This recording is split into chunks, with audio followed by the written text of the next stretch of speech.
The following is an original Livin' podcast. Alright. Wyatt. Atlanta.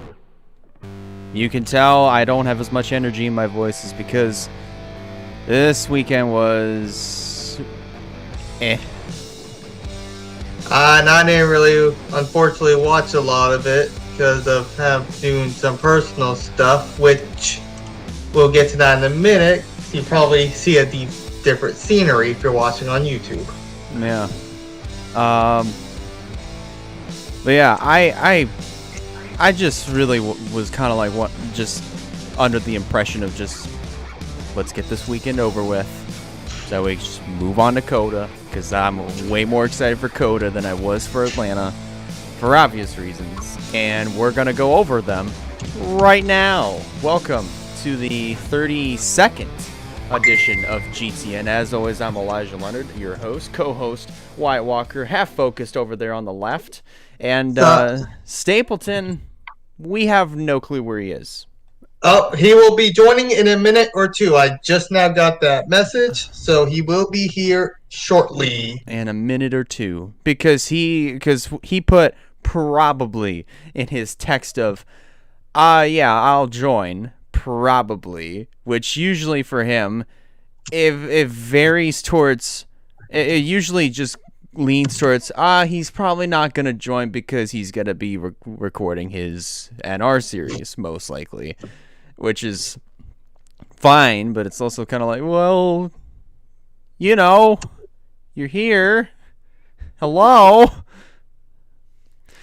And no, if you're watching on YouTube, Wyatt is not doing what you think he's doing. Yeah, sorry about this, y'all. I have been, as you could tell, since he started off, I could say it now. If you haven't noticed, I am not in my normal spot. I am now in an apartment. I'm now living on my own. I just got my own place. I don't have my setup, unfortunately, so I'm still working on that. But I am in a new place, and I have not been able to get the points all taken care of, so I'm just trying to do that real quick. And in the process of that, look who's here. Yeah, I am here. I had to do a few things right at 6 o'clock, so I'm like, wow. But I'm here. But he's here, all right. All right. Just in time, because we're just getting started by talking about Atlanta. All right. Let's go ahead and talk about it. As much as we don't want to, we're gonna have to power through this, guys. I know this is the toughest thing that we've ever done. I mean, we've had to do this last year. We're gonna have to do it again this year, guys. And we got to do it one more time in July, and that's a little while from now. And we can power through this. Come on, guys. Let's talk about Atlanta. I mean, for me, there's nothing to talk about because I barely, like I said, I barely watched this weekend. The only race I watched that partly watched fully was the Xfinity race. Yeah. So I unfortunately don't really have information on stuff. I did see the finish of the Truck Series race. So did I. That was actually a really good finish. I just was kind of like, well, it's Atlanta Atlanta Motor Speedway, super speedway style. Yay! Yeah, but as action packed as all the racing was, it was just kind of nah, you know, because like I just, like, don't get me wrong, like it wasn't bad. It's just the truck and Xfinity finishes to me were sloppy from the stance of, everybody's trying to go for the win at the exact same time, and usually for some it doesn't end too well. But for the Cup race, I'll say this, like, first of all, to this day, you've heard me say it before, I think a long time ago when we had the pit stop show at the time, and even a little bit of GTN, I do not like this configuration of Atlanta. Well, yeah. To rephrase, like, I don't mind it because the track needed a repave anyway. But why would you turn it into a super speedway to begin with, let alone put it on a 1.5-mile track? But aside from all that, the Cup race was the cleanest out of all of them the whole weekend, and there was a really clean finish as well. So I gotta give them a little bit of credit where it's due. As much as I hate that we have super speedway racing on a 1.5-mile track, and as much as we had to suffer through pit stops, gosh, I really hope they don't double down on this idea of putting the commitment line at the end of the backstretch and going into turn 3. I really hope they don't double down on that. Then, aside from all that, it wasn't a terrible weekend. It just was one that was just kind of like, all right, let's just get this over with so that way we can go ahead and preview COTA. Yeah. I was never a huge fan of the Atlanta Super Speedway. I mean, I was interested. I was kind of curious on how it was. I was expecting stuff, but it wasn't all the hype it was, unfortunately. Yeah. But I'm thankful. I'm kind of thankful that I didn't watch it, especially the Cup race, which we'll get to that soon.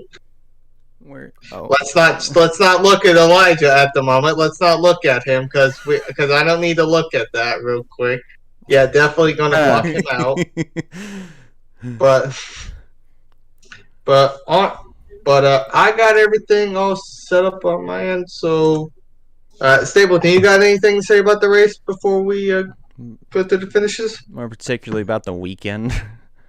True. If you have any opinion on the weekend. Oh, Cup race was alright. At Xfinity race was a crapshoot, but then stage 3 I liked going at Xfinity, but stage 1 and stage 2 it almost put me to sleep because they couldn't even get 3 laps going. And then a couple races almost put me to sleep for a different reason because of the choo-choo train in stage 1 and stage 2. I will say I am happy that they kind of did that because then there was still most of the field left in stage 3. Because stage 3, I will say, was pretty solid. Stage 3 was pretty solid, typical super speedway racing. But stage 1 and stage 2, and then I'm just gonna say this: why this Kyle Snapper was look at super speedways. Like literally. Eric Hamlin was in the lead, Wilson in second, and Eric Hamlin blew a tire right in front of Wilson. That could have been anyone else, but it's fine. I'm used to it. I'm glad Atlanta's over with. I'm never going to at least a semi-normal racetrack of COTA. Yeah, this is like the 5th week in a row that Almirola has had some sort of issue. Whether it be tire failure, or I think most of them have been tire failures. Vegas, Phoenix, and yesterday, as of the time that we're recording this, yesterday at Atlanta, like that was 3 tire issues in a row. The first 2 could have been like wrecks that I think the first 2 were wrecks, none of Almirola's own fault, but the previous 3. We're all tire failures, if I'm correct. But, nonetheless, of course, like, just... Atlanta, of course, is just... Yeah. It was just one of those weekends. Like I said, it was just, all right, let's just get it over with. So we don't have to suffer 100%. And we could just move on. So speaking of, we're just keeping that very, very short and sweet because it's just Atlanta. I mean, of course, don't get me wrong. It's good. Like we saw good super speedway racing. I'll say that. However, it's just not all of it. It's not. Well, listen, it's not at the right place. It's not a Daytona or a Talladega. Like I appreciate what NASCAR was trying to do when they created the whole concept of turning Atlanta into a super speedway. I understand what they were trying to do, but it's just been a very, very huge miss for me. regardless if it would be a truck race, an Xfinity race, or a Cup race. Like, that's just me. So let's skip ahead to our results here. We've got Christian Eckes, our winner of the truck race. Now, I think I chose him as a driver to stay away from this weekend, and wow.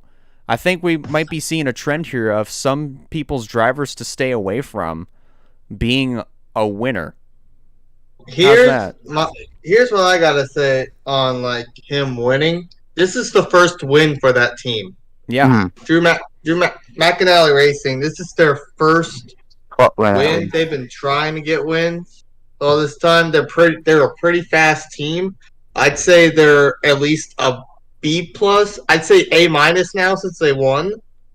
They're like a semi good team. They're running up front. They've actually led laps, especially with Derek Kraus. Yeah. And with a great driver like Christian Eckes behind the wheel. It's great to see that 19 back. See at least the number 19 back in victory lane. And it's great to see that team get their first win.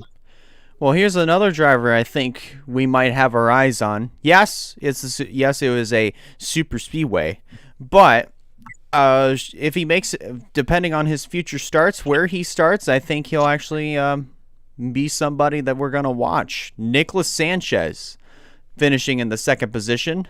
I definitely was kind of surprised by just him just showing up. Like, oh my gosh, he's right there in the mix on the final lap, and he almost won. He legitimately almost won. But second place will definitely have to do. I'd say it was a really good effort on his part. John Hunter Nemechek coming home in the third position. Bailey Curry coming home in fourth. Ben Rhodes the top five. Matt DiBenedetto sixth. Chase Purdy seventh. Timmy Hill coming home in eighth. Matt Kraft in ninth. Jack Wood completing the top 10. Both KBM Chevrolets inside of the top 10. Very, very impressive. I'm surprised about Timmy Hill. Like, yes, super speedway, no surprise, but it's like Timmy Hill surprised me when he showed up in the playoff grid last week. Not last week, I'm sorry. The last time they raced a couple weeks ago. And he was still in, and I thought like maybe he's out now. He got a top 10, is actually still in the playoff. Yeah. Still, after finishing up the points and stuff, we'll talk more about it later. But he's still currently in the top 14, just literally 2 behind Sanchez. Yeah. So it's like, so it is surprising, at least to see Timmy Hill is actually getting finishes. But then again, this is only race 3 for the trucks. So, all right. Let's see. Ty Majeski coming home in the 11th position. This one I'm happy about. Haley Deegan coming home in the 12th position. About time. She needed a good finish. About time. Thank goodness. I am so happy to see this. Like, this was something that she needed at Daytona and Vegas. And I mean, she was getting those runs, but the numbers weren't backing them up. But finally, she's got some numbers to back this up. And yes, even though it's a super speedway, this should help confidence, which is something she has been needing for a bit. Yeah, for a couple years. Not for that, just for a couple of the weeks after being involved in incidents she wasn't involved in. Yeah. Here's some names that's from 13th through 20th that are actually pretty surprising to see them in this category. Brett Holmes coming home 13th. Ryan Vargas, Chris Wright, Daniel Dye, Akinori Ogata, Jake Garcia, and the 19th and 20th, Grant Enfinger and Zane Smith. Some of these names, I'm actually kind of surprised to see up here. For, of course, Akinori Ogata, like 17th position for J2G Racing. I think that's the name of the team. I think so. They bringing the 46 truck home in the 17th position. Honestly, just bringing it home to finish the race. That in and of its own is huge for that team. I think that should be a confidence booster for them. I mean, I'm not saying that they're going to get up there and start mixing it up for 15th or anything. I think they might be able to get up there and do it, but they need to build up their team as they go. Yeah. Now, from 21st through 30th in this order: Spencer Boyd, Stuart Friesen, Josh Rayom, Tanner Gray, Raja Caruth, Tyler Ankrum, Colby Howard, Lane Riggs, Mason Massey, and Dean Thompson completed the top 30. And now we come down to our final 6 finishers: Carson Hocevar, Lawless Allen, Caden Honeycutt, Corey Heim, Mason Maggio, and Keith McGee rounds out the field after going out of the race on lap 7 with transmission issues.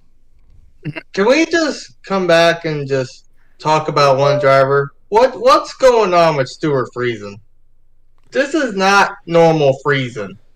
Let's see. Well, he's finished 22nd. Of course, if I go back and take a look at the previous 2 races. Vegas, he ended up finishing 14th, which, not bad. Whoop, that's not what I wanted. And back at Daytona, I want the race results, not. Daytona, he ended up coming home in the 28th position, 5 laps down. He has not cracked the top 10 yet. At all. And that kind of, yes, it's still the beginning, but it kind of concerns me, especially the fact that he's not even by the cutoff. He's not even in the bubble right now. Yeah.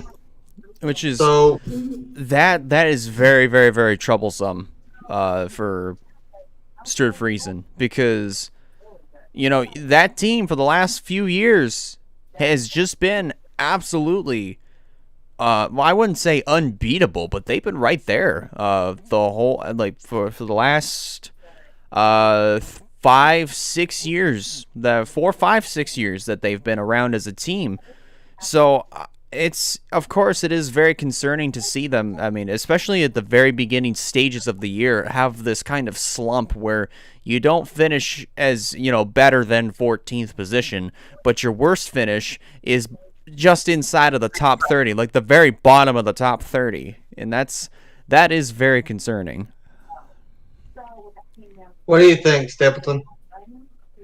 Yeah, I've not seen much of Stuart Friesen so far, and I don't know of what they.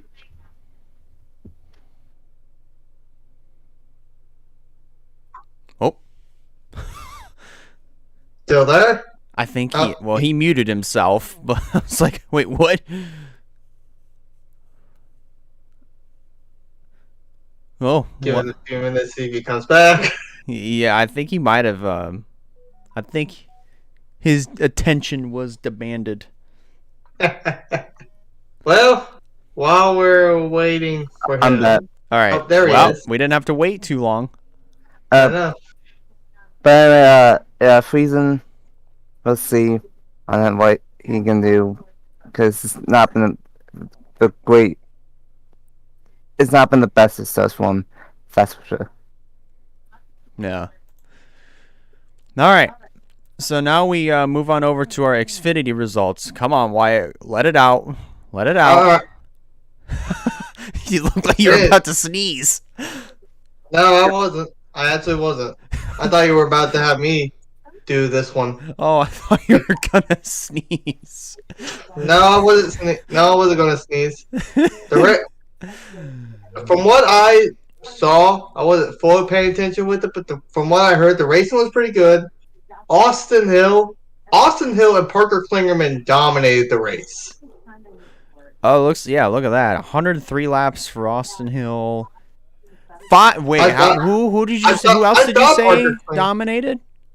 I thought Parker Klingerman may have been running up front a good bit, maybe the second position, but I heard the class of the field was Austin Hill and Parker Klingerman. So wow, super. From the looks of things, especially coming to the finish, easily. Yeah, I know. Yeah. But that was a crazy finish. I was actually kind of hoping Parker Klingerman would win that race. But it is showing more and more that Parker Klingerman was an amazing choice for that ride. And he's getting the finishes, really good finishes. So. And look.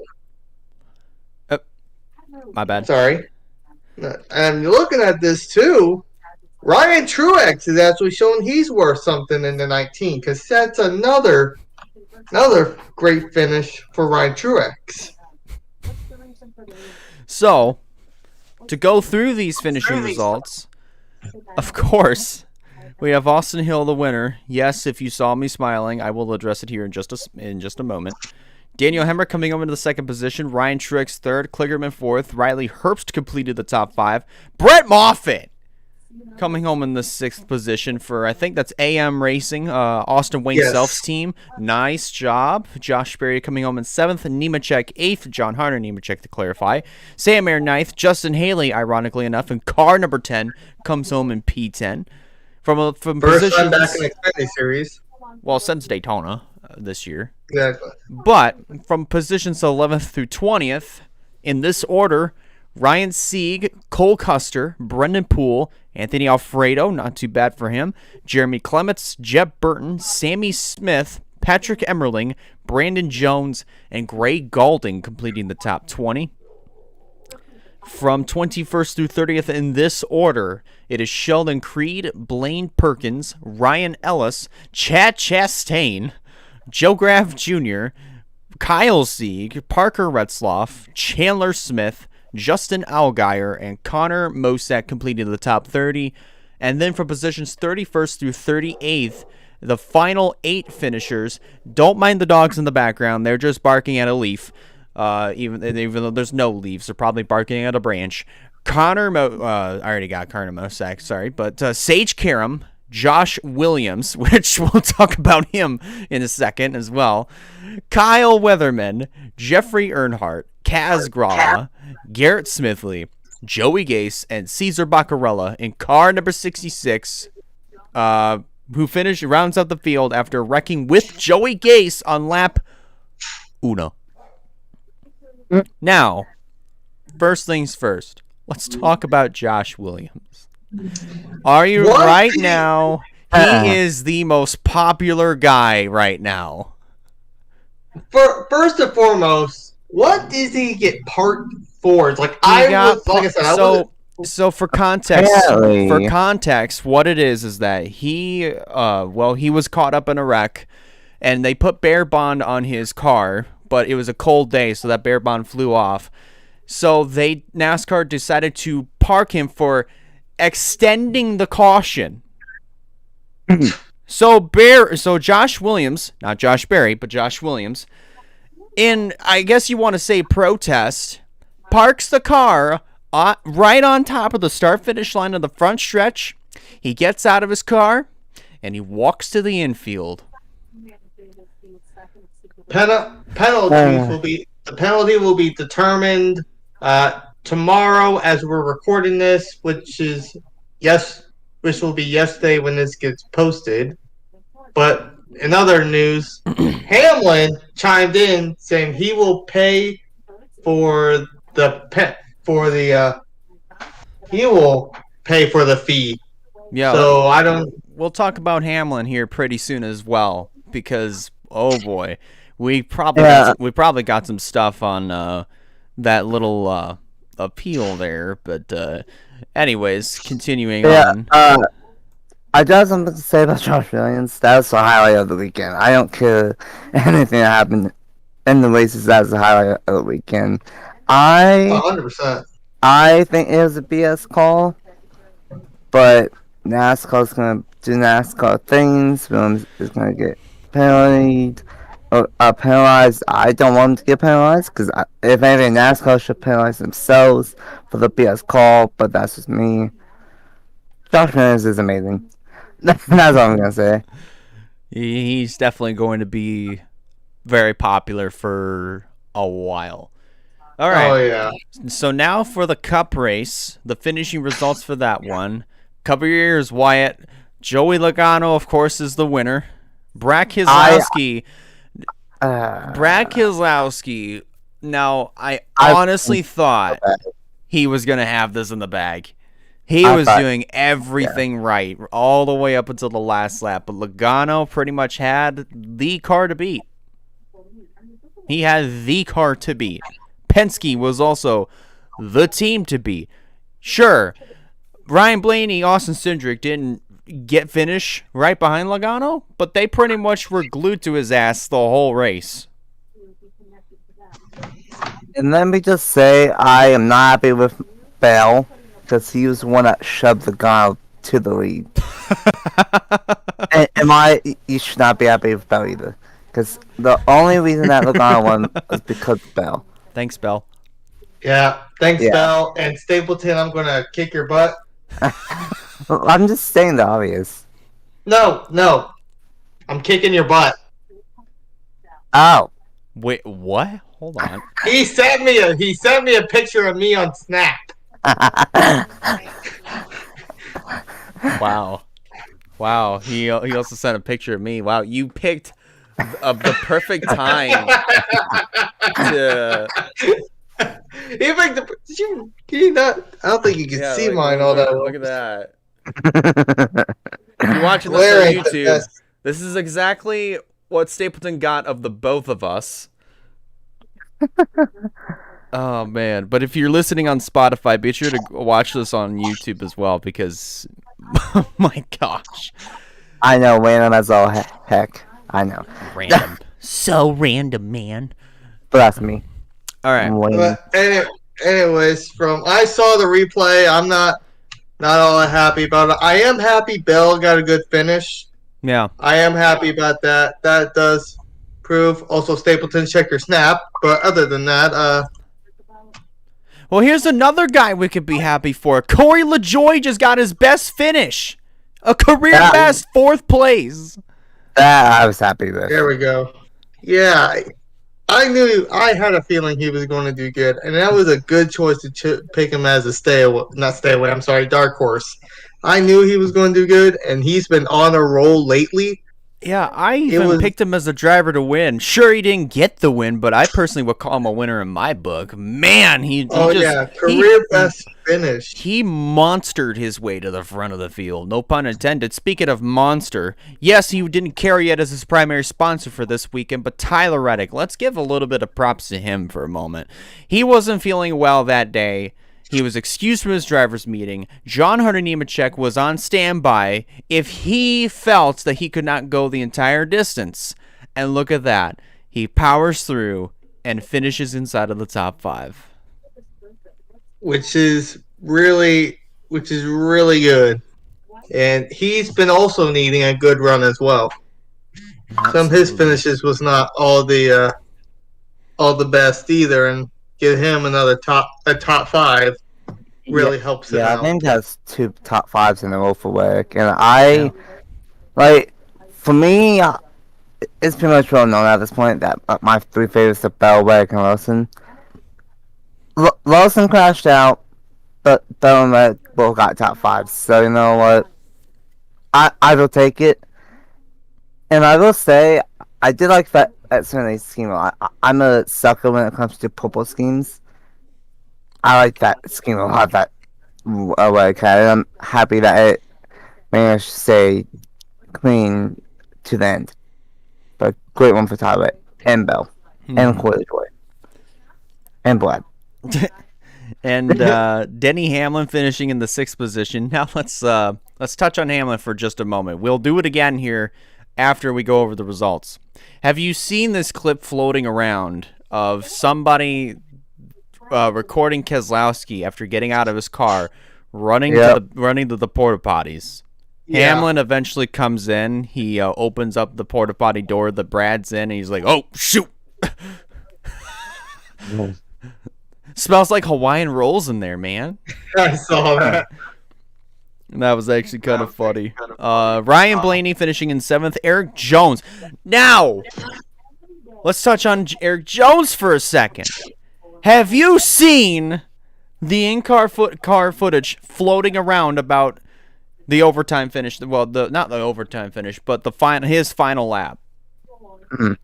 He has so many cars. He literally just threaded the needle at least like 5, 6, 7 times over. He did a fantastic impersonation of Dale Jr.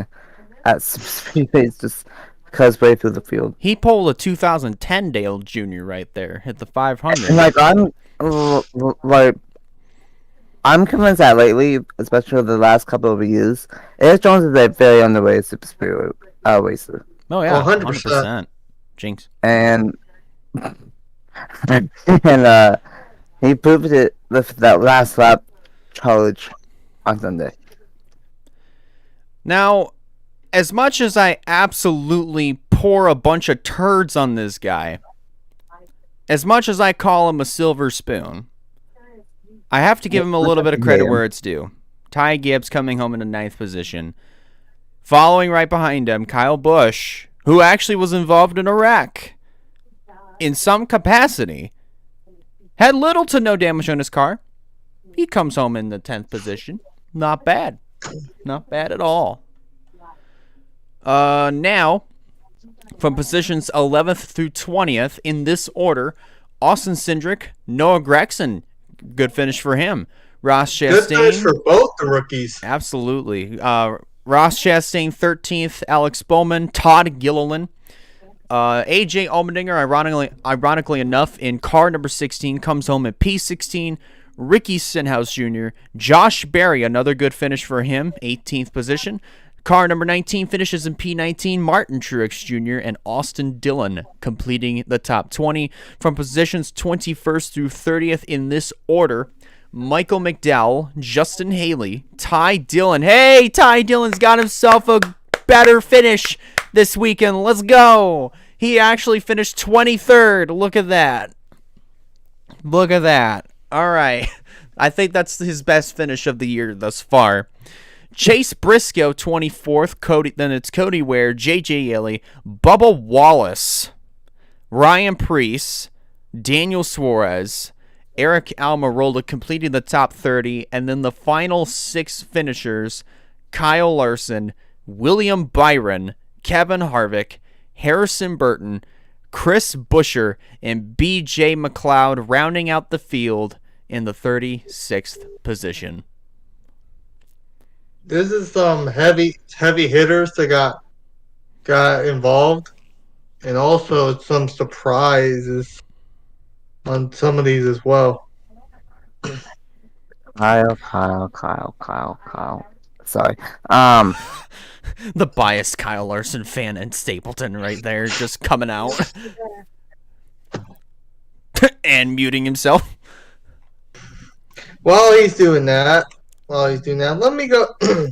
Let's go over the point standings real quick. Starting off with the truck series, and now we got obviously Christian Eck is now on top of the board with a win. Joining him is Zane Smith, and the rest of these are in this order. Matt Crafton, who is up by 49, Majeski up by 46, Rhodes 42, Ed, and there's a big old with a good 13-point jump between Ben Rhodes and Grant Enfinger, who is up by 29. Matty D up by 26. Chase Purdy up by 20. And then there's another 18-point gap between him and Hocevar, who's only up by 2. Tanner Gray is only up by 1. And that's the top 10 that's above the cutoff currently. And now the 4 below. By 1 point down is Tyler Ankrum. Corey Heim is down by 7. Nick Sanchez actually took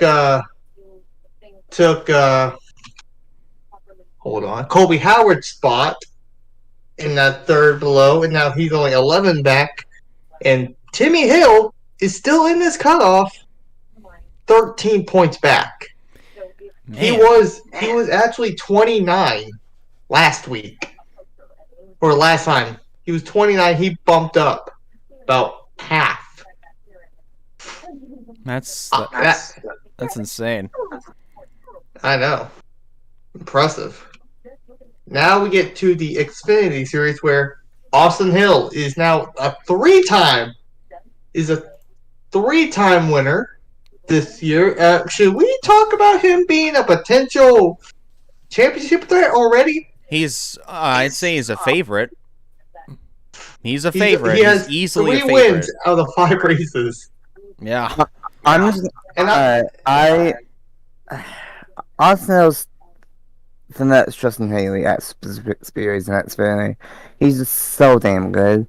But I will say, I don't really count the Super Series that much, but at Las Vegas, he did run down Chandler Smith and pass him on the last lap. So maybe... Well, I'm not completely sold on Austin Hill. For me, he needs to get more non-Super Speedway wins, but that's just me.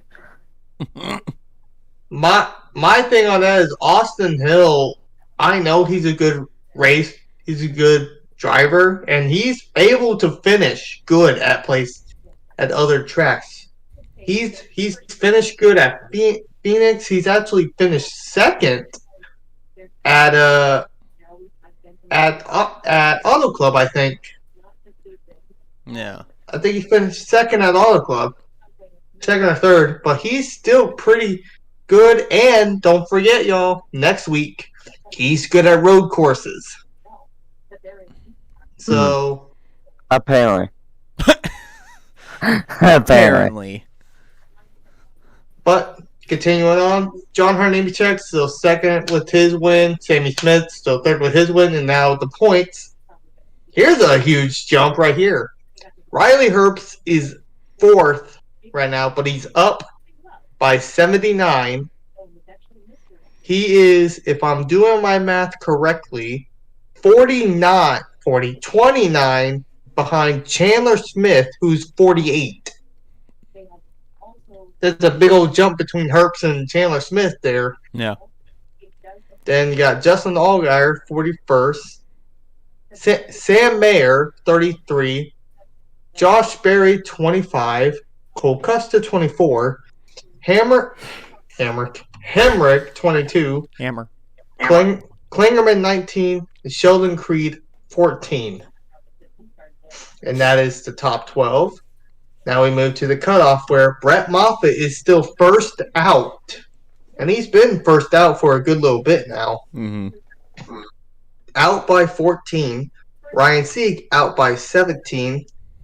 How about this? Anthony Alfredo and BJ McLeod's team is third out, but 29 back. I'm convinced that either McLeod, they are focusing everything that they got on that 79 because they did have to fire the Matt Mills. They did, and like they had 3 cars last year. I think it was 2 or 3 cars. They did have 2 cars with Smithley and Alfredo, but Smithley is so dog-ass that the 99 car shut down, and that was for the 4. So the 78 is the only car that BJ McLeod has in that Xfinity, and either maybe because of that, everyone at BJ McLeod most was just focusing on that 78 car and doing the best they can, or Alfredo's just driving the wheels off of that thing, or both. But I don't recall BJ McLeod was ever being good, but they've been good this year, and I thought for a second they had a car to win at Atlanta, because that car was really, really fast. Yeah. So, I don't know. It's a long, regular season for Xfinity, so we'll see if that 78 team can keep it up. But I can't believe that I'm saying this, but BJ McLeod and Anthony Alfredo might be a playoff capable team. Maybe. I'm not sure about that, but that is at least actually the playoff bubble. At least the playoff bubble. Yeah, that's pretty bold on that one, but Anthony Alfredo's doing amazing. Yeah. Rounding it out, the final spot. I don't know if I said it or not, but we got Jeb Burton in the 27. Being back up in this little bubble. Yeah. Now here's where things get interesting. A whole lot interesting. So currently, despite the penalty we're going to talk about later on, William Byron's still top of the board with 2 wins. Yep. Then, unfortunately, our most recent winner, Joe Logano, is top. He's now top to being second. Then got Kyle Busch and then Ricky Stenhouse Jr. The points, here we go. Christopher Bell is up by 74. Ross Chastain up by 70. Ryan Blaney is 59. Brad Keselowski 58. Kevin Harvick 53. Truex 43. Hamlin 38. Suarez 27. Cindric 24. Buescher 20. LaJoy, who's back up in the top 16, is now 11. Mm-hmm. And Reddick is up by 9. That is your 16. And then the 4 in the cutoff, Bubba Wallace out by 9. AJ Allmendinger out by 19, actually tied with Michael McDowell. And then Ty Gibbs is back in the bubble, out by 21. Yeah, that 9th place definitely helped him.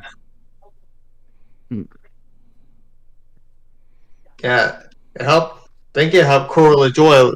Also helped Corey LaJoy with his 4th place, getting him back up there. Yeah. Well, and that is the points. Now, I think there is definitely something that we need to talk about here. First of all, let's discuss Denny Hamlin. Denny Hamlin right now is one of the topics that we're going to be discussing here. So we all remember last week at Phoenix on that very last overtime, Denny was very frustrated that day, right? Because he was starting to lose spots left and right. He looked at Ross Chastain. He's like, you know what? I'm taking you with me. And he admitted that on his podcast. Therefore, he was like, if I go down, I am taking you with me. Therefore, they got 23rd and 24th, I want to say, at Phoenix last week, by the time we're recording this. Well, on St. Paddy's Day, towards the end of the week, he tweets this. After much consideration, I have decided that I will appeal the decision by NASCAR to penalize me. What happened on Sunday was common hard racing that happens each and every weekend. There was no manipulation of the race nor actions detrimental to the sport. I got a problem with that. He obviously admitted on his podcast that he took out Ross Chastain. He didn't take him out, or he more so just screwed his day up even more. And he just basically admitted to wrecking Ross Chastain or walling him, essentially wrecking him, to the point where he just basically screwed up his day, screwed up the end of his race. And I don't like that. But what makes this even more like, Denny, makes this more of a Denny, you're an idiot moment, is that he's appealing this. Saying, oh, wait, hold up. Let me appeal this. You know, this happens every week, every Sunday. You know, it's fine. How many times have we seen that every Sunday? It's been pretty rare. It's been really, really rare. I don't know what's going on with Denny. I think I don't know how to explain it. Something seems like it's kind of off. Denny's never really liked this, especially backing up Josh Williams, which I think we can all agree that was not the smartest call by NASCAR. Right. But even Denny Hamlin is chiming in, planning on paying whatever fine is being issued. Now, and here's another thing. Denny was scheduled to do a mandatory meeting with the press. You want to know what his response was to almost each and every single question? His response was, if I can actually look at what the sponsor basically just popped up out of nowhere. I can't even remember what it was. It's like a Springer something vaccination. Like, I'm happy I got that. I think you should get it. Whatever. He kept saying that over and over and over again. Basically kind of pulling off the same deal that Kyle Busch did back in 2017 when he had this little fiasco with Joey Logano.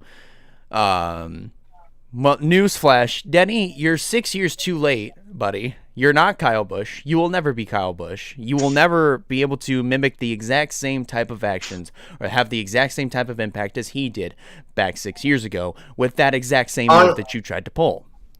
Honestly, I was kind of thinking when you said that I didn't see his press deal I didn't see his conference with the press, but where I was going with that, I thought you were going to say Kyle Busch.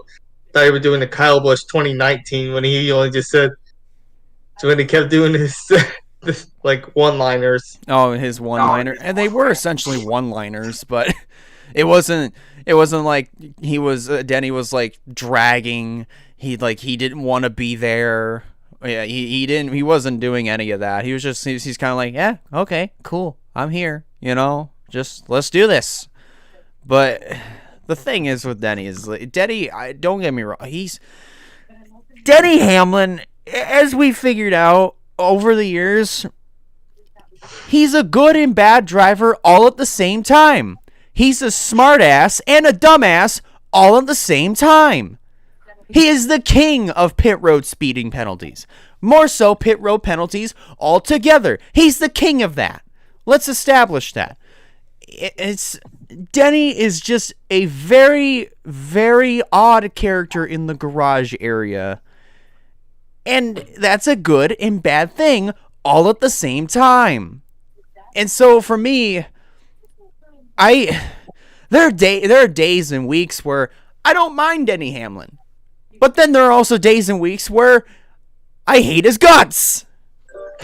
Take the rivalry that he started with Ross Chastain last year, And it's just like, at the end of the day, like, this is definitely, like, this. I feel like this appeal, probably by the time that this goes up, the appeal probably might have already lived a very, very short life.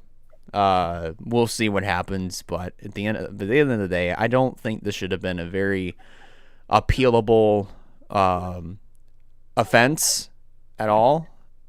In my personal opinion, I feel like it's just like, well, all right. He kind of he screwed up Ross's day. So it's just rivalry stuff, basically. I feel like this is at the end. I just feel like, yeah, all right. You're like you kind of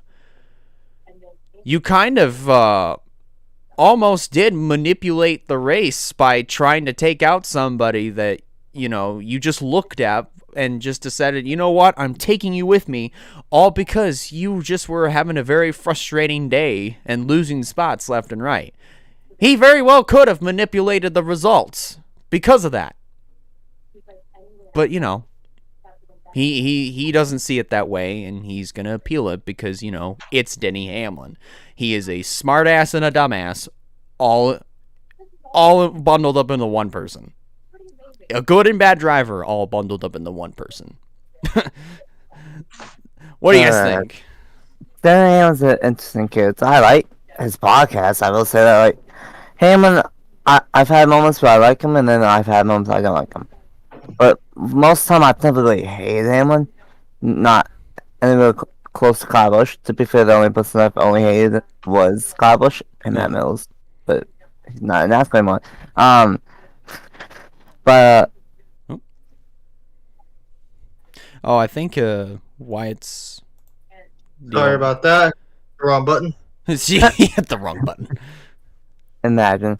But yeah, Hamlin, I like his podcast. I like that he speaks out and speaks his mind.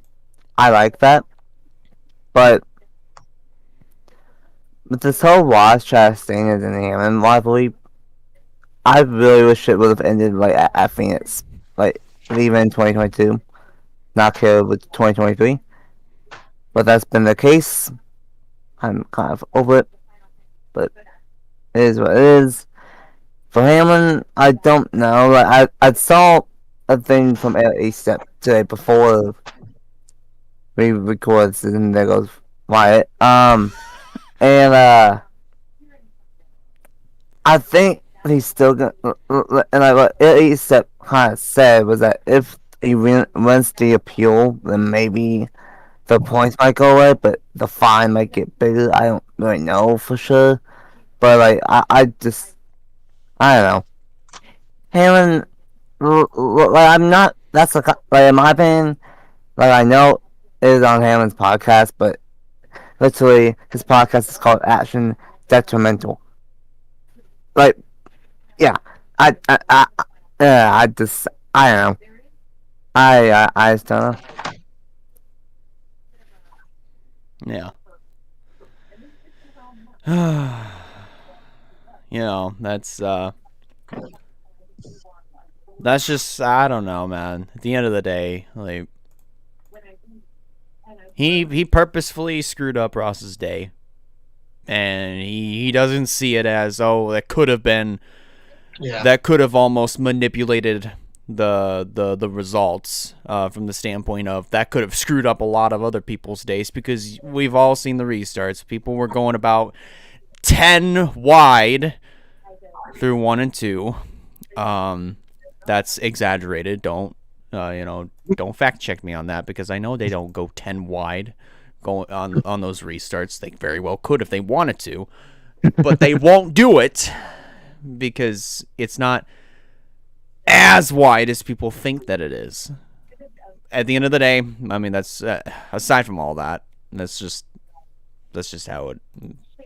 I guess this is just what we're gonna have to deal with, and we're just gonna see how this plays out. But all right, I don't think there's any breaking stories at all.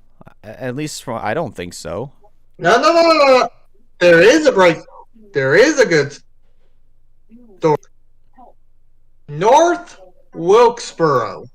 Let's talk about that for a minute, because we have a driver making his final appearance, but in a different number. Oh yeah, that's right. Kevin Harvick's going to be driving the 29. That's right. I forgot about Kevin that. Harvick will be driving the 29.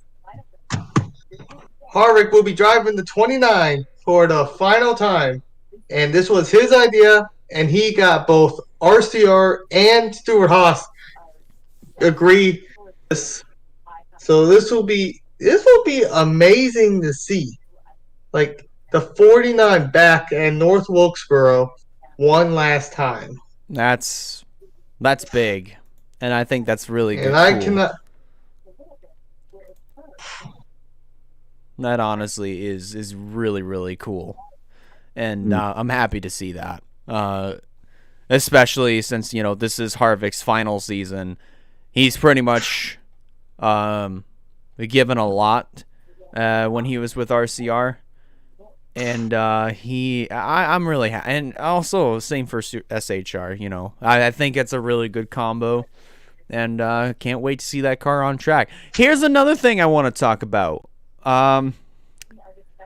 So I'm pretty sure, I don't know if you'll recognize the name, Wyatt, but Stapleton, you remember Caleb Hoffman, right? Yeah. Just give him a little bit of a spotlight. I don't know if you saw this, but he announced today, as of an hour ago, he's accepted a position at Rackley War. Oh. So he is officially working for Rackley War Racing. That is nice. Good job, Caleb Hoffman. Do we know what position? What position that he's taking, I have no clue. I think from the looks of things, I don't know if he'll be a fabricator for the truck team, for fabricating the trucks or body work. I don't know exactly what he's gonna be doing, but regardless, I'm happy to see that he's gonna be gonna be around the sport more often, and I think in a much better position than he's ever had being a part of the sport. That's big. That's big, man. All right, now I think we've gone over everything that we needed to. What about the penalty? I forgot about those two. But I don't know what's up with those penalties. I with all the Hendrick cars and Justin Haley, I don't know.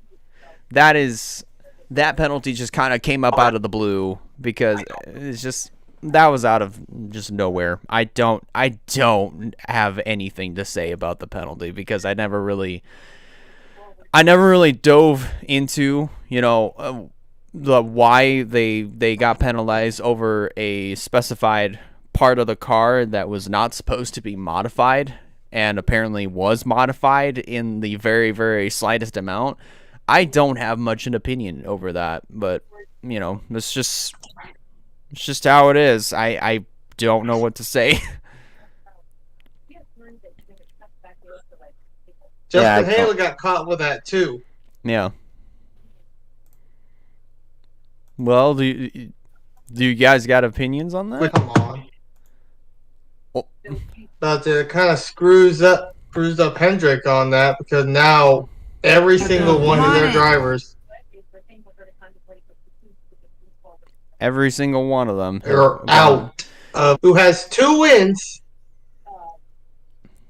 There's 2 wins to save his ass. Everyone else is below the cut line. Yeah. Even not even in the bubble. Mm-hmm. Yeah, that's nuts. Like, I really don't know what to say to that one because that I mean, yeah, it's early in the season, but it's also really, really impressive. I'd say amazing in the most hysterical way possible to see drivers that were up inside of the top 5, top 10 area drop to the top 25, top 30. That's insane. Just happened. Okay. This just happened. Sorry about. I don't know what going on. Keeps freezing on and off, but it's like this is the second year in a row it's happening. Last time it was doing. Oh. Uh-oh. And Haley. And Haley. He's of course he's not happy about his Wi-Fi freezing up every so often. All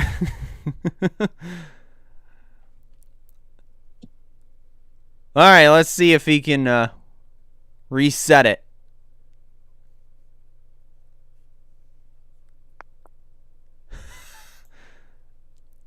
All right, well, he's on his phone. Wow. As I was saying, this is the second year this happened. First, it was Brad Keselowski around this time, and it took him so long. He didn't even make the playoffs. Yeah. He couldn't get a win to even make the playoffs. This is the second year in a row this happened. And now it's gone to like 3 drivers. Especially, it's gone through all the Hendrick cars. Yeah, that's insane. I mean, I was not, like I said, I wasn't expecting that penalty to just pop up because that was just completely random. I don't have much of an opinion about it, to be quite honest. All I have to say is now Hendrick is screwed for now. For now. But they'll bounce back. Like, Well, I think, really quickly. like, the thing is, like, the difference with Welsh and, like, even the difference with Colleague and versus Hendrick is that it's almost guaranteed that Bowman is probably going to win. Lawson's probably going to win. Yeah. I don't know about Chase Elliott because I don't know because he's injured, but Bond's still in the playoffs with those two wins. Lawson and Bowman will probably win because they've both been fast. Hendrick's been fast all year still, so yeah, I don't think that would be too. I don't think it will hurt them too bad until we get to the playoffs, maybe. Yeah. Well. Yeah, pretty sure that's all the news. Now, I think would be a good time to start previewing COTA. Our first road course race of the season. It looks like all 3 series are going to be there this weekend. I think let's before we actually talk about what we think we're going to have to look out for in this race. Let's take a look at who all is going to be there when it comes down to our road course specialists. We've already addressed a good portion of the Cup field that's going to be there. Let's take a look at take a look at some others from that field. We've got, looks like Alex Bowman's going to be there for the Truck Series. Ross Chastain's going to be there. Of course, Kyle Busch is going to be there. That was announced. If we look at our road course ringers, Ed Jones, Logan Bearden, Colin Garrett, I think, as a road course ringer too. Looks like the ride for the 46, the driver for the 46 is yet to be announced. Let's look at Xfinity. You will definitely get that. Xfinity is definitely a hot spot for road course ringers. Wait, the 46 for the Truck Series? Yes. I got Dale Quarterly. That's interesting. Okay. Also, I've noticed that for there's an 8. There's a number 8 in there for Samuel. I did not see that at all. Nemco Motorsports is back. What? Nemco Motorsports is back. I didn't see that either. I did not see that at all. It must have just recently happened because I'm even looking. I don't even see anything about that. But yeah, I'm looking at my Facebook deal that I usually go to. But it's like looking at the entry list. All right, now let's look at Xfinity. Like I said, Xfinity's a hot spot here. We've got Eric Almirola in the 08s. Of course, AJ Allmendinger's going to be in there. William Byron. Ty Gibbs in the 19. I was about to say, of course, Ty Gibbs. Parker Chase in the 35. Miguel Paludo, yes. Nice. Brad Perez is going to be here. Of course, Sage Karam's going to be there. Josh Bilicki's going to be here as well. Josh Williams is still there. Let's see. I don't see any more, but we do have a couple TBAs in here for the 66 and the 74. 66, I got Cameron Lawrence, but the 74 is blank. I guess we'll figure that out. So yeah, that's all I got on my end on that. Now the Cup side, of course, we know Jordan Taylor's going to be there for Chase Elliott. We know Jensen Button's going to be there. We've addressed that. Kimi Räikkönen, of course. Jimmy Johnson. Connor Daly's back in the 50. Yeah, Connor Daly. Oh wait, we Preston Pardus. Yeah, we didn't even address Preston Pardus in the Xfinity side. I mean, even though we talked about it, I think like last week or a couple weeks ago that he was confirmed to be driving a COTA. He's there, of course, but back to Cup, I don't see any other outside road course ringers that are coming in for the Cup race. But looks like Xfinity has definitely been the hot spot. But yeah, COTA, guys, first road course race of the season. What are we going to be watching out for? The road course ringers. You took that out of my mouth. I was going to say that. The road course ringers. That is the one thing we need to watch out for. And don't be surprised we have some surprise contenders up there. Don't forget last year in the Cup Series, we all knew AJ Allmendinger was going to be a fight, but no one expected Ross Chastain to have some good road course experience with him. So don't count. So I want to count out him, and also don't count out Bell. Bell's been doing pretty good at road courses here lately. You saw him win the Roval. Same for Tyler. He's been good last year. Yeah, Tyler Reddick. Tyler Reddick, and that's just to name a few in the Cup Series side. You look at the Xfinity Series side. Yes, we got AJ being in part-time. You don't count. I've said this early. Do not count out Austin Hill. Not looking for another win. Austin Hill is one of those that's good at road courses. Got to keep an eye out for Parker Klingerman. Klingerman won Mid-Ohio in the Truck Series last year, which also he's in the truck race too. Yep.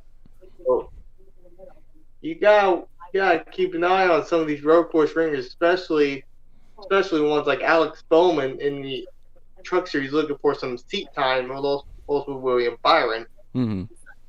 Alex Bowman may be a worry because Bowman was third, actually technically second, but Bowman was up there last year competing with Chastain and AJ.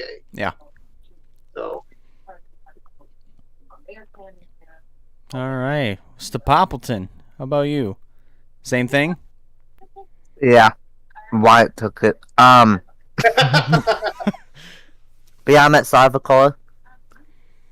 I really liked last year's entire weekend, so I'm looking forward to it. And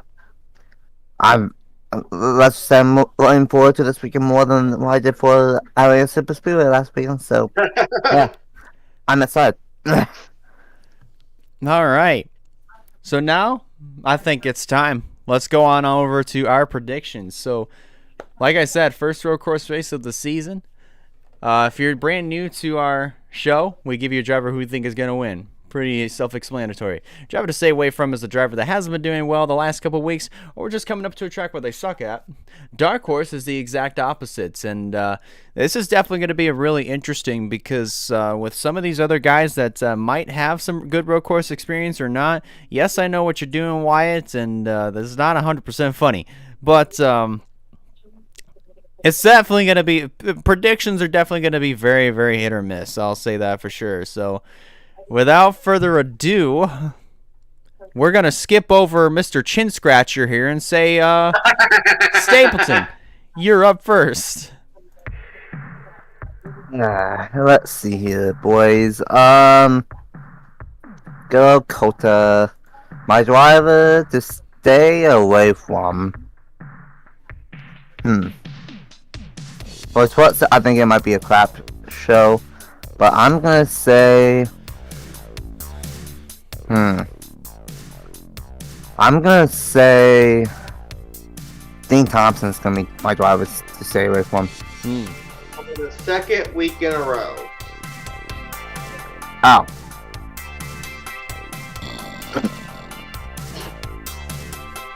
Sorry, Dean Thompson.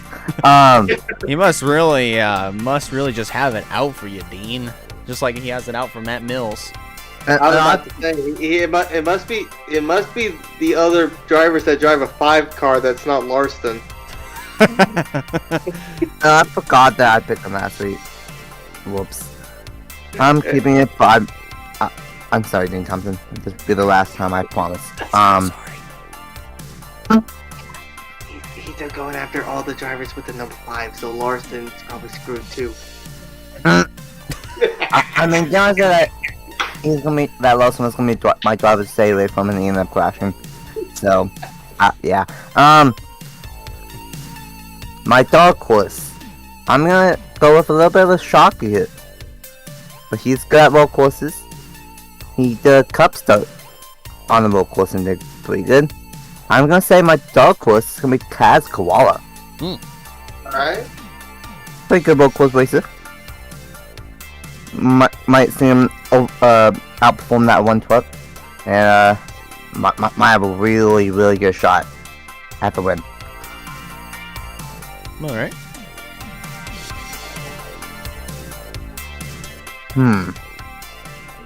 But my driver to win the whole shebang. I hate to do this, but I think the driver to win is gonna be Kyle Busch. Well, I wasn't 100% double down on that. Look what happened last year. Yeah. I mean, not even that. Look what happened at Vegas. Yeah, I know. No, I'm talking about when Kyle Busch was en route to win, but he got screwed over. Oh yeah. He ended up winning that Xfinity race though. Yes.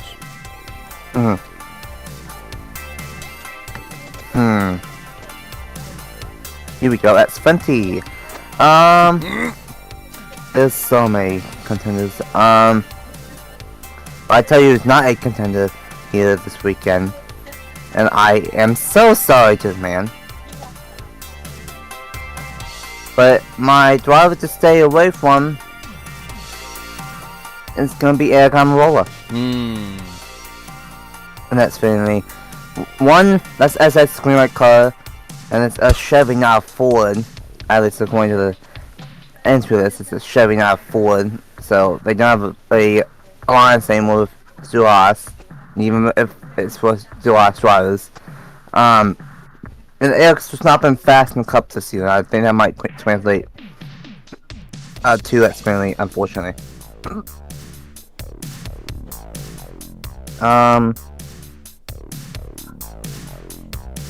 What am I gonna do for my dark horse? There's so many options here. Let's see. My dark horse, I'm gonna go with.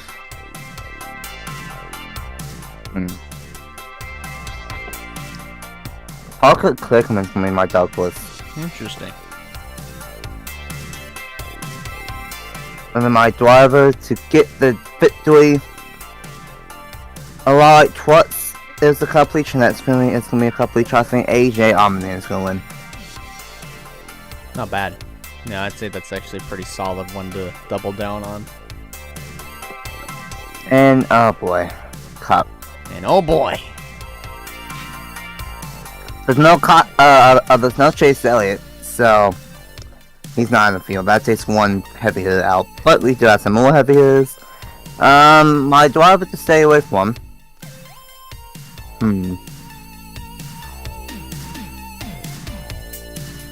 Wyatt's gonna be happy. You know, he's not gonna be happy. But I don't care. I'm gonna say Charlie Logano's gonna be my driver to stay away from. okay, and Or a Team Penske guy. I got two other Penske guys that I root for here, not just Logano exclusively. You're just like, ow, I'm just gonna choose him and I'm gonna piss him off. No, if you're gonna do that, it has to be Austin Cinder. I almost said Cinder, but yeah, Cinder's a good road course man, so I can't really say that. My dark horse. Damn, Cup is so tough. My dark horse, I'm gonna go with. I'm gonna say.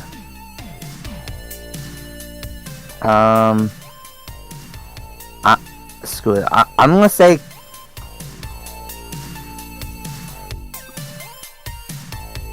AJ Allman is my dark horse in Cup. All right. And then here we go. I'm doing facts for this one. For my driver to win, there's been one guy that has been able to challenge Chase Elliott, especially in 2021 on road courses. But Chase Elliott's not a favorite. So, it might be tough, but ever since he went to Hendrick, he's been good at road courses, and I think Kyle Wilson's going to win that color. Alright. Not bad. I could have said like 5 people, so like it's really up in the air. It must be really up in the air. He had 5 people to choose, and he chose the driver with the number 5.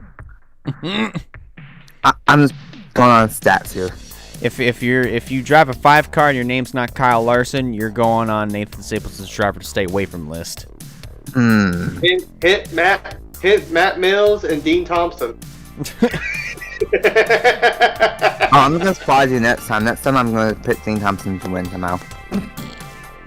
Well, alrighty. Wyatt, you are up next. Well, to start off, my dark horse, I am going to double down with this one, but it's in a different series. Parker Klingerman is my dark horse for the truck series. Oh.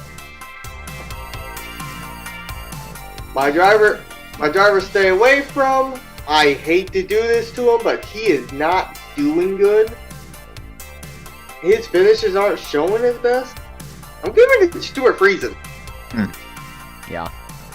Now, I'm doing statistical on this one.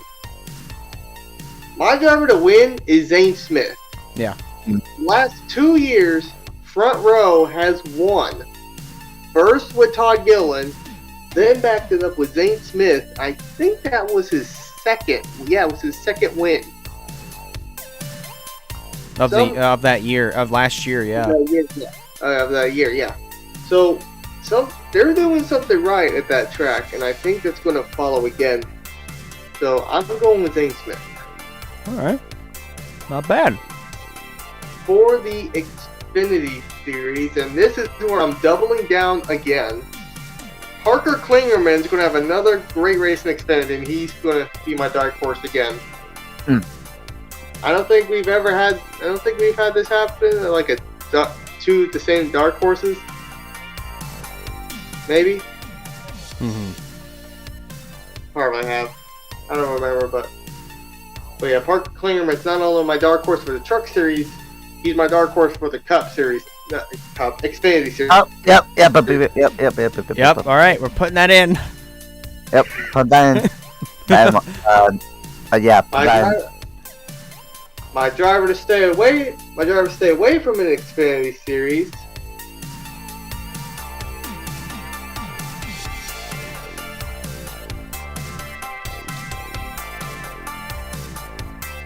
He's been finishing good, so I think it's safe enough to put him in this category. Anthony Alfredo. I've never really seen him as much of a good road course guy, and in that team is not the best. He's having good finishes, so that's why I decided to put him on there. But my driver to win, as much as AJ Allmendinger is a good choice, I'm backing up Austin Hill again. Austin Hill is not just good at super speedways; he is pretty damn good at road courses too. We've seen it last year. He finished second or third last year. Yeah, I think so. In road courses, he actually finished top 5 most of the times. I think all but one. And he's having a great year so far. I think he's going to go 4-6. I think Austin Hill is going to go 4-6. He's having an amazing run. Now for the Cup Series. My dark horse, I am agreeing. I'm going to AJ Allmendinger. Yeah. Now this is where I'm probably going to piss a lot of people off. Oh God. My driver to stay away from? Well, I'm going to get so much crap on me. Jimmy Johnson. Really? Hear me.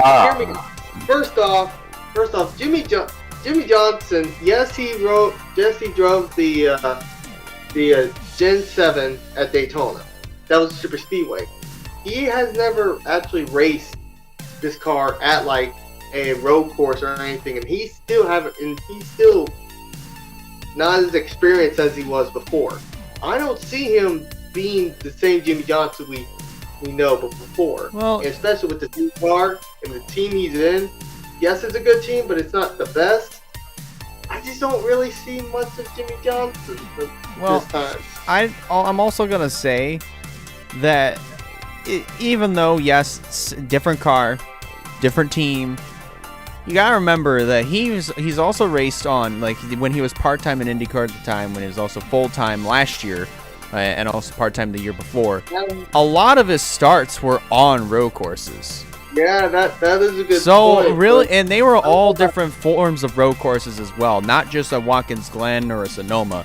You had like, let's say Laguna Seca, Mazda, lots of other types of road courses in there. St. Petersburg as well, Long Beach. There's a lot of them in there that he took part in, but we'll see. I don't know how he finished on those two, because I don't think he finished really high. The only time he actually finished high was actually at oval tracks, if I remember correctly too. So I love Jimmy Johnson. I want to see him good. I do want him to prove me wrong, but right now it's just like I do not see it out of Jimmy Johnson. He just needs to race a few more races in that Gen 7, like at the Coca-Cola 600. I expect him to do good there. Yeah, I have no doubts he'll do good. So that's why I'm iffy on Jimmy Johnson. That's why he's my driver to stay away. Well, I mean, I'll say this before you go on to your dark horse. At least you didn't choose Jensen Button. Because for gosh sakes, it's almost like if there's somebody that's returning or somebody that you've never seen before, you instantly look at them and they go, he's my driver to stay away from. I mean, technically, I am still doing that. But at least you're not going after Jensen Button automatically. Just like what you did with Bill Lester a long time ago. And how did that turn out? Listen, how did that turn I wasn't out? saying that he was going to be like super spectacular fast, bad fast. Never said that at all. But I had a problem with you instantly going after people that were either coming back or getting into a car that they've never been in before or haven't been in a while and instantly targeting them as a driver to stay away from. That's why I had a problem with it. And how did it turn out? I don't care about the result. I only care about your decision on choosing them as drivers to stay away from. But anyways, not my dark horse, but my winner. I'm going bold, and I think I'm going to go the same route Stapleton is. Not the statistical side, but favorite driver side, because where he was going with Larson, I'm going to go with Bell. I think Bell is pretty good, starting to get better at road courses, and he won. No one me and Stapleton are probably one of the two biggest Christopher Bell fans. I don't think either one of us thought he was going to win that Roval race. He won it. He's doing pretty good at road courses. I'm going to give Christopher Bell, and he's having a good hot streak right now. I'd say so. I thought for whatever reason you were going to say, from out of nowhere, Jordan Taylor is my driver to win. Who was it? Or Parker Retzloff, like just for Stapleton last week. Okay. Going with the complete shock factor. Here we go. He was up front before he got taken out. Okay. Don't. But in Don't. Wyatt's words, how did that turn out? Is that rare? Freaking super speed where anything happens. He was fast. That's all that matters. I don't care he crashed out. I was not completely wrong that he wouldn't be up one. You guys didn't think that he would even be up one at any point. He was in the top 5. Well. I don't recall saying that word for word. But here we go. It's my turn. Let's do this. Run away. Dude, fuck's sake. I will run away No, with this opportunity here. And that's all the time we have. Sorry, I didn't mind. You's the one that has the power here. Anyways, here we go with my driver to win. This one's gonna be a little bit more. I'm not 100% sure, but I think, if anything, just like he might be up there with Kyle Busch, he could be up there with Zane Smith.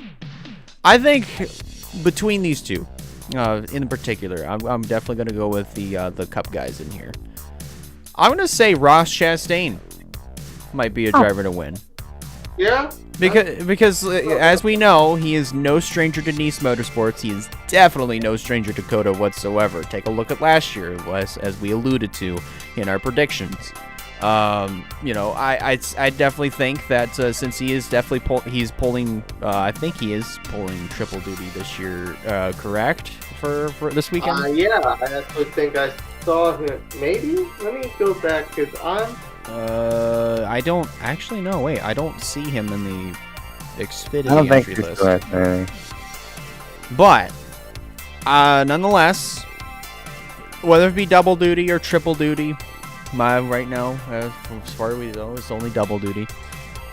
I think with Ross this year, I mean, with the knowledge that he has, I mean, especially with the Truck Series and especially with COTA, I think he could definitely pull this one off. He could definitely pull this one out of the hat.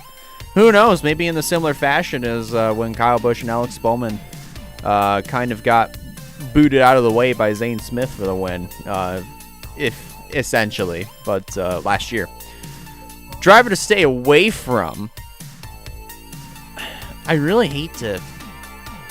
Gosh, I really hate to do this, and I want him to prove me wrong so badly. Raja Caruth. And here's why I say that. Don't get me wrong. He performs spectacular. Performs really well. The biggest Achilles heel right now is the numbers that he's getting are not backing up the runs that he's been having throughout the races. Like the good runs, those numbers, those finishing results are not backing up the good results, the good runs that he's been having. Let's say if he was running, if he was en route for a 4th place finish or a top 10 at Vegas, and something screwed him up in the pits, which put him back 29th, I think. But yeah, I unless if something changes this weekend, Caruth unfortunately is going to be my driver to stay away from. Which I know some people are going to say, and probably some other servers are probably going to put L in there. I know that, but that's just what I see. But like I said, I really want him to prove me wrong this weekend. I really, really do.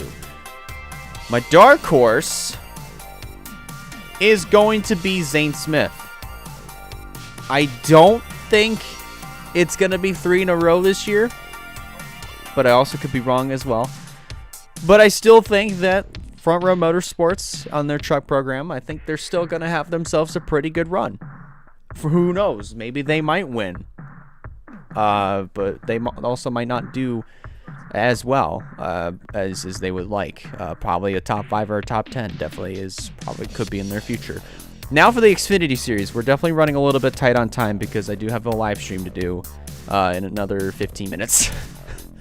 Here we go for the Xfinity side. For my driver to win, I am definitely going to have to say for the winner, Definitely going to have to double down on AJ Allmendinger for this one.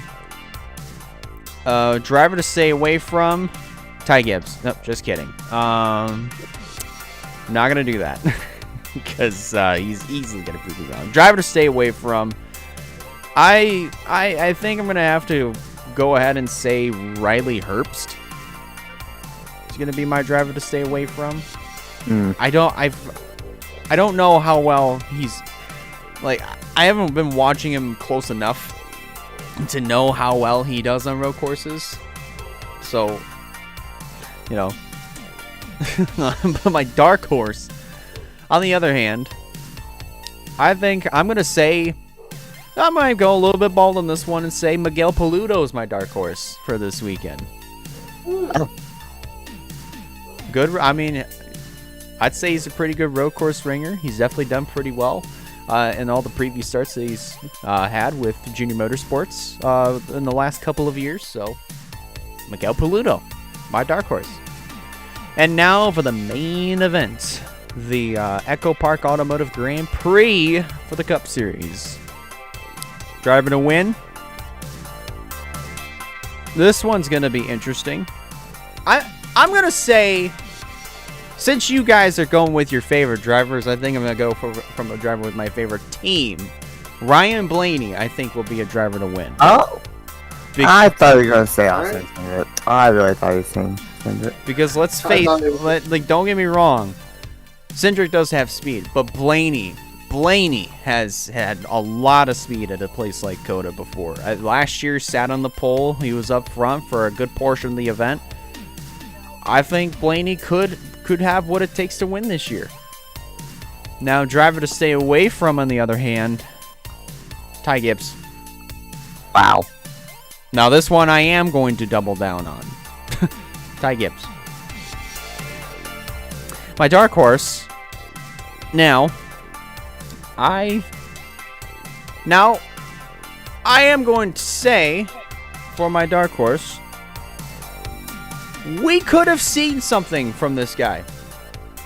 But because of some other stuff that happened, we kind of didn't really get to see that a whole lot. Especially early in the going. I'm choosing Daniel Suarez as my dark horse. Okay, I like that one. Because you mentioned Trackhouse, but we kind of slept on them a little bit in the Cup Series side. They are pretty good. Oh, yeah. Suarez definitely could have been a guy to beat. He could have been one of the cars to beat. Had he not had, I think it was a tire issue, or he got spun out, which caused a cut tire, which he had to limp all the way around the racetrack to get to pit road in order to get that assessed. But nonetheless, I think this year we might be able to see something out of Suarez. So, fingers crossed. But alrighty, gentlemen. We pretty much gotten everything that we need to talk about out of the way. We've already made our predictions. Any final thoughts before we get the COTA weekend underway? Let's get this weekend started. Feel a lot better. Speedway. Yeah. Goodbye, Atlanta Super Speedway. Hello, COTA. Let's just get down to Texas. Let's do it. Let's do it. Let's get down to Texas. And Wyatt's gonna wear a cowboy hat because I know he will. Everything's bigger in Texas, right? Yeah. Also, just to let you know, Stapleton, I wear a cowboy hat every single day. What you talking about? He's going to wear the cowboy hats that are basically the equivalent to the hats that Noah Gregson and William Byron have worn. Just huge. Oh my God. I would definitely pay to see that. But we're going to have to put a bookmark on this episode of GTN. Want to thank you guys a lot for watching. If you like this, be sure to give it a like, and if you have not considered subscribing yet, I recommend you do so to keep up with some fine content coming out in the near future. And if you are listening to this on Spotify, be sure to hit that green follow button so you don't miss a future Spotify audio replay of these episodes that come out. I think I'm gonna have to delay the time up by about maybe an hour or two, because for whatever reason I'm not good at putting stuff up in the mornings for some reason. I don't understand why.